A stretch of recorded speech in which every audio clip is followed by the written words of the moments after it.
In this video, I'll show you how to disable beeping sound when repeatedly pressing the shift key in Windows 10. If this video helps you, please consider subscribing my YouTube channel and liking the video. So first of all, go to your search bar and type here control panel and open it, and just change view by from category to small icons, and here we need to look for the option ease of access center. You can see right here, open it, and here we need to click on make the keyboard easier to use.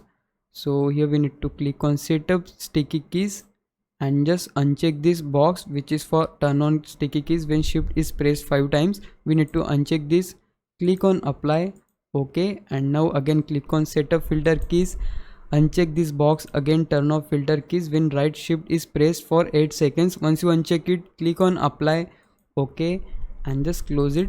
And yeah guys, that's how you can disable beeping sound when repeatedly press the shift. Now if you think I was a big help, can you please subscribe me? If you do, I would really appreciate it. But for now, thanks for watching. Bye bye.